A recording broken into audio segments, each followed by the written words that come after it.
Okay. Any questions?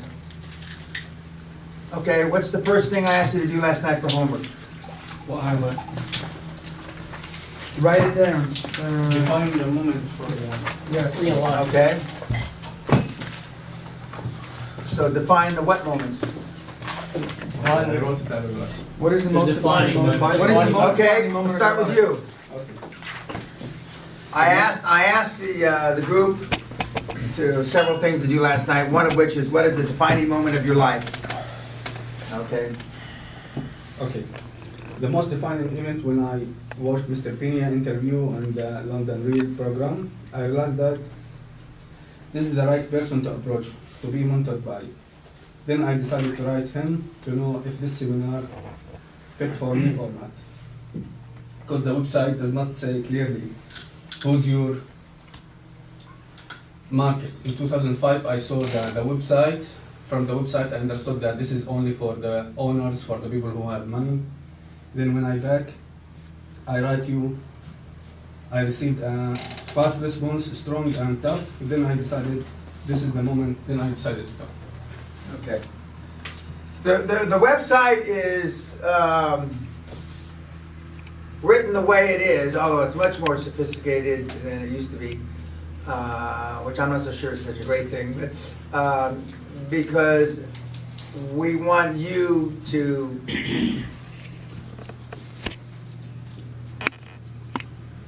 we want to give you as much latitude as humanly possible so you can make your own decision. And for the serious people, they write like you did. Not everybody writes, but most people write and they ask. And then we have a series of questions we send you back. Please answer these. And some of you ask, you know, do I qualify for the payment plan or do I qualify for the student plan, etc. And we write back, and then Vinica and Thelma review these. And then they send them to me. I may not comment on them, but they send them to me. I look at them. And then if I have any other questions, then I follow up and I say, okay, well, what about this? What about that? But very few people, we have a few, but very few people make a decision, okay, that's for me. And quite frankly, that's unfortunate because even though your gut instincts, you should be led by your gut instincts. And many of you don't trust your gut instincts. And the reason why you don't trust your gut instincts is because you fuck stuff up. That's why.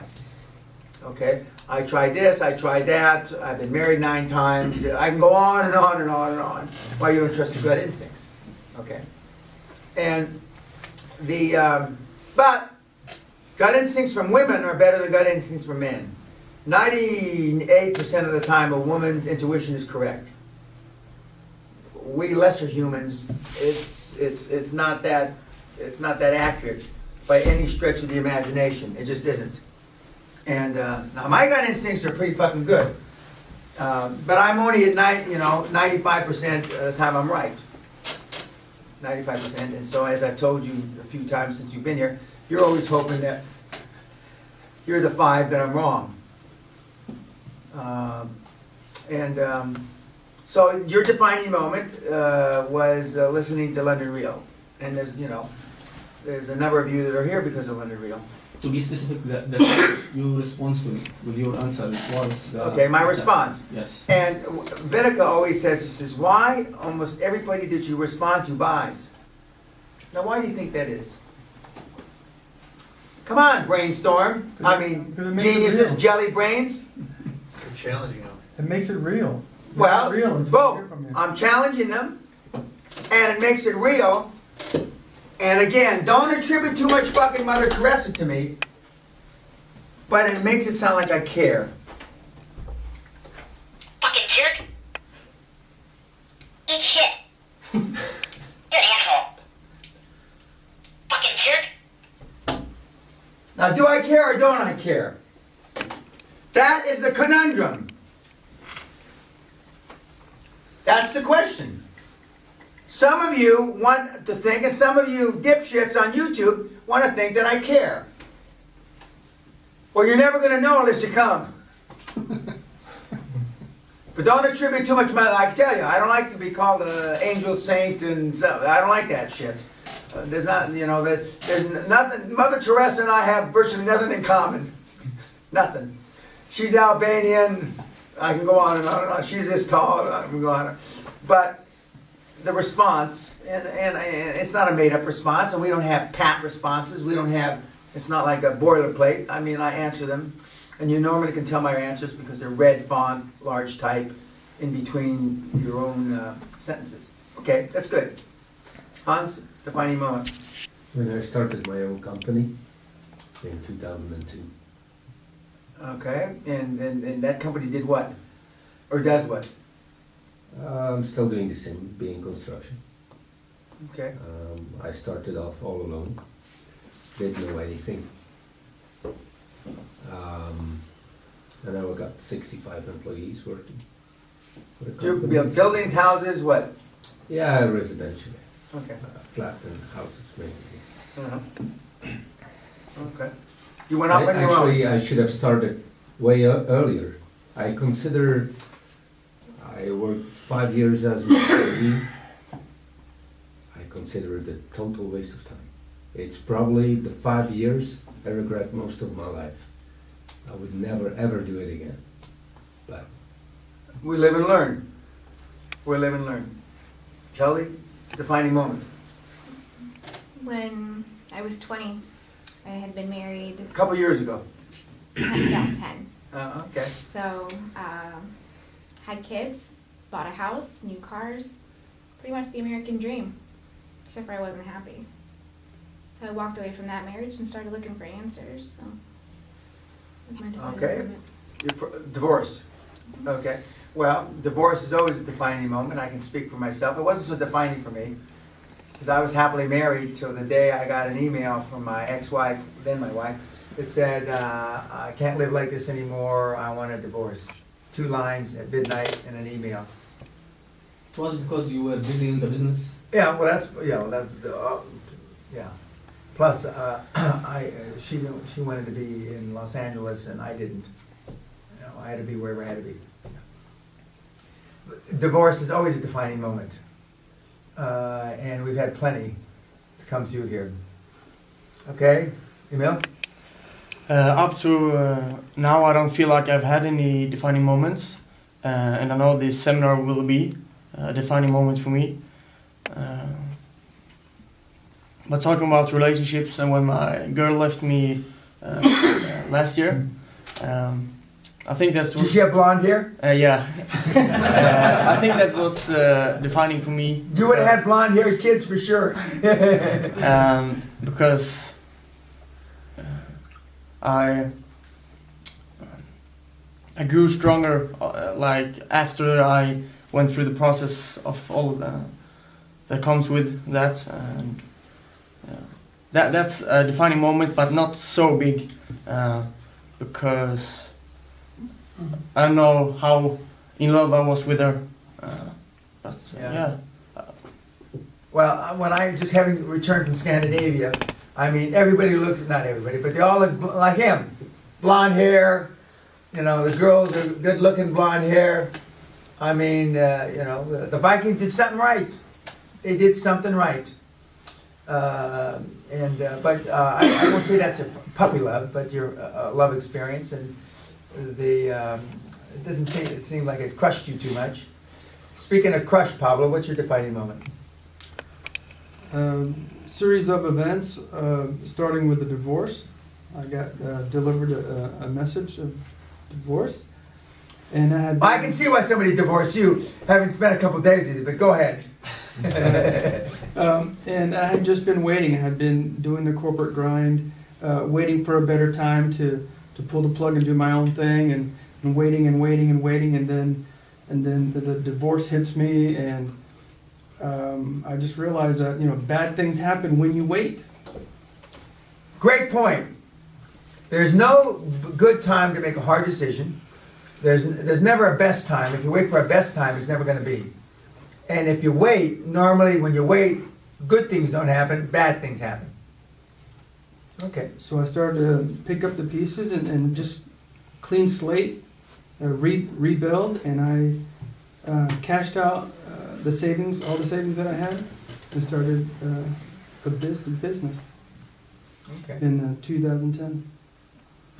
Christopher? So mine happened kind of in three parts. My junior year of college, I sailed around the world, studied, saw a lot of different countries. That following summer, I decided that no matter what, if I had a good job offer, if I had a girlfriend, had a good apartment, whatever, that I would go to China as soon as I graduated. And a few weeks after I graduated, I had a one-way ticket to China, $2,000 in my pocket, and didn't know anybody. So, And you've been there 7 years? yeah. 7 years.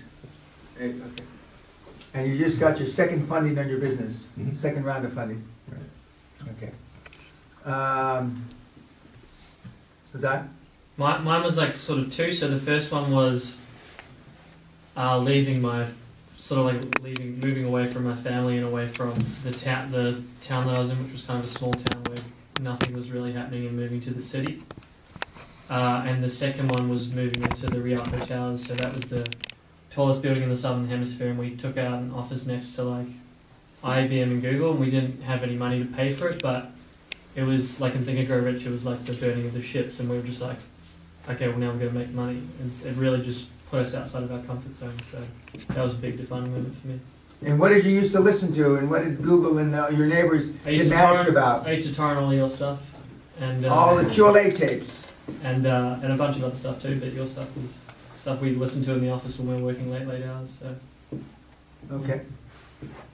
Mine was when I met my spiritual mentor, who pretty much started undoing all the shit that my parents taught me and society taught me. So all the stuff we've been going through the last day and a half, I'm very familiar with, and what she just started teaching me is just do before your mind corrupts it. And that's why I'm here, basically. I saw London Real, and I just do it before I think about it and spreadsheet the shit out of it. Most of us, you've heard me say this, you can either read books or take action. Most people on YouTube read a lot of books. That's great for the publishers and for the authors. God bless them. They make money. But most people that read books don't take action. I've told you about the 10 or less books that I've read, and I've read most of them 2, 3, 4, 5, 6 times. But taking action, and when I say what's the best advice I've ever received, just fucking do it. What's the best advice I've ever given? Just fucking do it. Okay, Simon? Leaving home, studying Shaolin, leaving Australia, starting my own company. Okay. And you're an Australian who lives in Indonesia, right? Correct. Okay, Shazad? Thanks, Dan. Oh. Okay.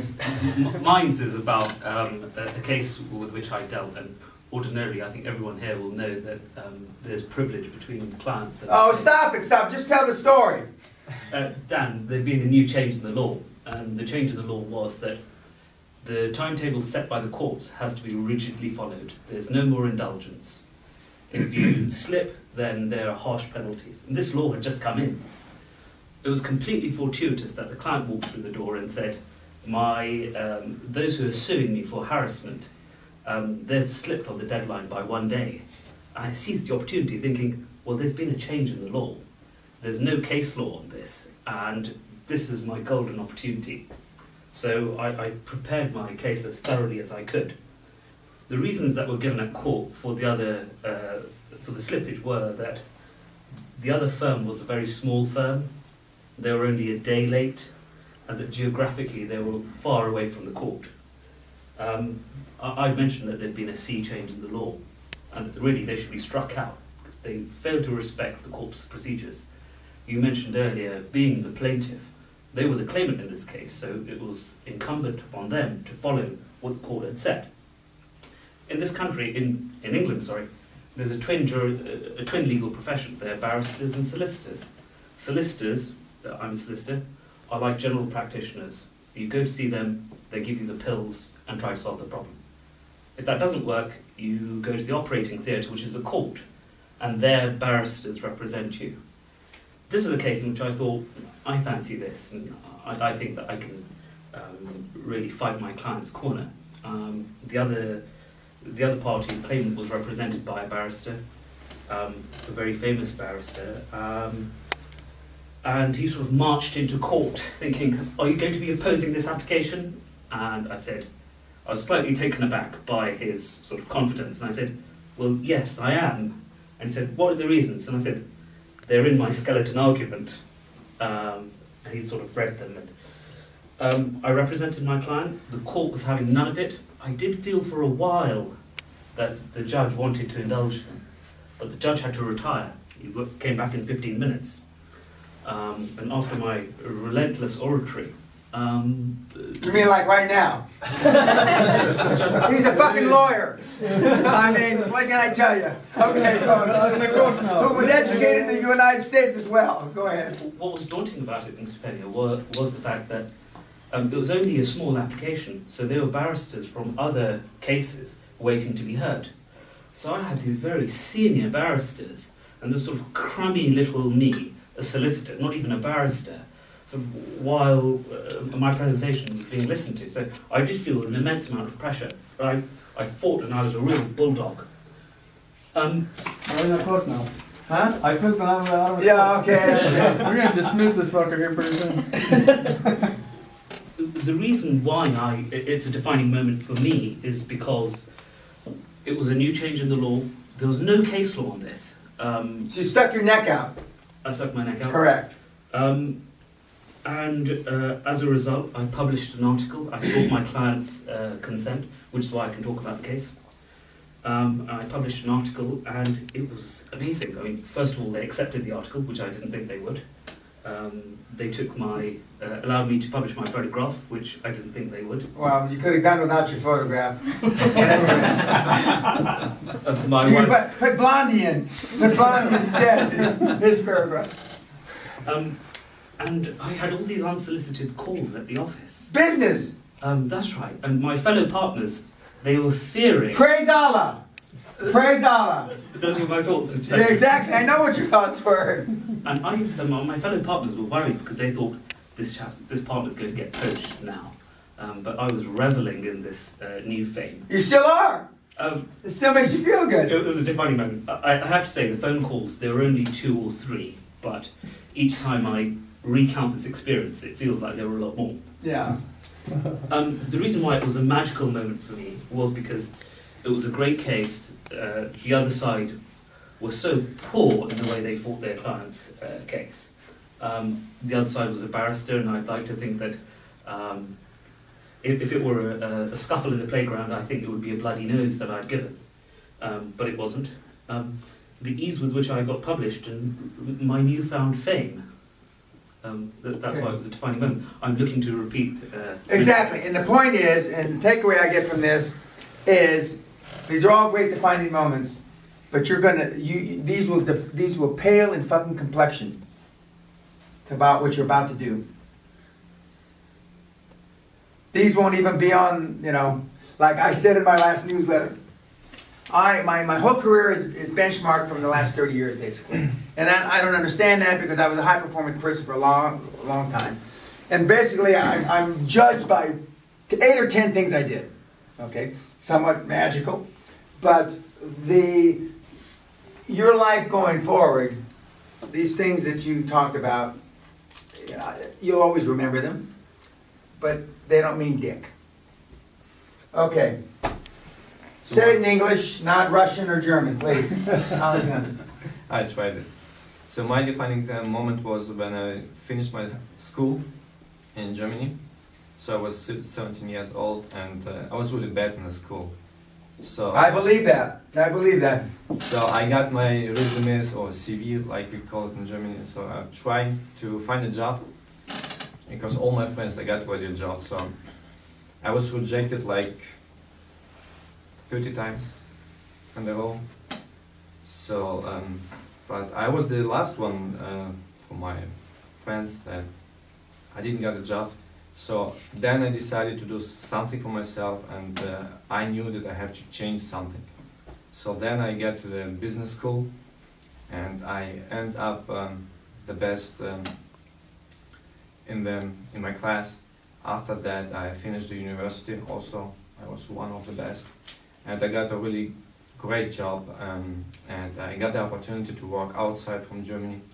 I got some experience in the US, in London, and the defining or the most important thing for me was if it's getting boring or it's getting lazy, so I have to change something, and I have to start and do something new.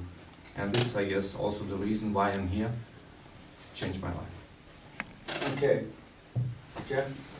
My most defining moment was deciding after 15 years of working at a regional bank, resigning from my company, resigning from that company and starting my own firm, and then coming here to set the foundation for the future. Very good. Robert?